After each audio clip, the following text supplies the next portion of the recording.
దీనికి 511 రూపాయలు పెట్టడం జరిగిందమ్మా. మొత్తం ప్రైస్ అండి. అవును, 511 దేనికి పెట్టాము? కేవలం చేసేటువంటి సేవలో అందరి యొక్క రూపాయి అందులో ఉండాలి. కర్తువులో ఒక మనిషి ఇంట్లో చేసుకోవాలంటే ₹1000 ఖర్చు అవుతుంది. అవునండి. హోమం జరిపించాలన్నా, పుష్పార్చన చేయాలన్నా, అంటే విప్ప పూలతో అర్చన దగ్గరగా 1,00,000 విప్ప పూలు అండి.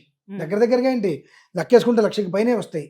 ఆ విప్ప పువ్వులు తీసుకొచ్చేటువంటి అర్చనలో వీటన్నిటిలో కూడా ప్రతి ఒక్క మనిషి ద్రవ్యం అందులో ఉండాలి. వీళ్ళ దగ్గర మనం అయితే డబ్బు తీసుకోవాలని కాదు.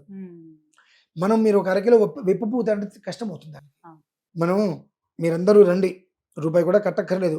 విప్ప పువ్వు తెచ్చుకోండి, యంత్రం తెచ్చుకోండి, ఇవన్నీ మీరు తెచ్చుకోండి అంటే వాళ్ళు ఎక్కడికి వెళ్ళి తెచ్చుకుంటారమ్మా?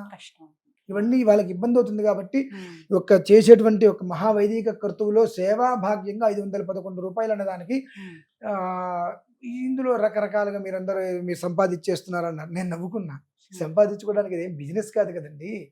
నేను రూపాయి పెట్టుబడి పెడితే నాకు 10 రూపాయలు రావడానికి బిజినెస్ కాదు కదా. అంటే ఏంటంటే ఏ ఒక్కరికి కూడా దృక్పథం ఎలా ఉంది, మనం 500 రూపాయలు కడితే వాళ్ళు దాంతో ఏదో మిగిల్చుకొని తినేస్తున్నారని ఆలోచన. కానీ ఈ ద్రవ్యాలన్నీ మనకి ఎలా సంప్రాప్తం అవుతున్నాయి? ఇప్పుడు 2,000 మందో 3,000 మందో వస్తారనుకుంటున్నప్పుడు విడిగా కూడా చాలా మంది వస్తారు. ఇప్పుడు పారాయణ చేసే వాళ్ళు 2,000-3,000 మంది వచ్చినా పారాయణలో పాల్గొనకుండా మామూలుగా వచ్చి చూసి వెళ్ళేటువంటి వారు వస్తారు. వచ్చిన ప్రతి ఒక్కరికి తీర్థప్రసాదం మనం అందిస్తున్నాం. ఎంతమంది వచ్చినప్పుడు 5,000 మంది వచ్చినా 6,000 మంది వచ్చినా అందరికీ ఖచ్చితంగా ప్రసాదం అందచేయాల్సిందే అనేటువంటి సంకల్పంలో ఉన్నప్పుడు అది ఖర్చుతో కూడుకున్నటువంటిదే. ఒక మనిషిని నువ్వు పెట్టుకోవయ్యా, ఇంత చేసుకోవయ్యా అంటే కొన్ని వేల రూపాయలు ఖర్చు అవుతుంది. అలా కాకుండా ఒక 511 రూపాయలు మాత్రమే పెట్టి తద్వారా అందరికీ కూడా దాని యొక్క విధానం తెలియజేయాలి, పంచాలి. 500 పెట్టాము అంటే వాళ్ళకి ఒక బాధ్యత ఉంటుంది. 27 సార్లు హనుమాన్ చాలీసా పారాయణ చేయటం అంటే అది ఎంత కౌంటింగ్ అవుతుంది అంతమంది మీద.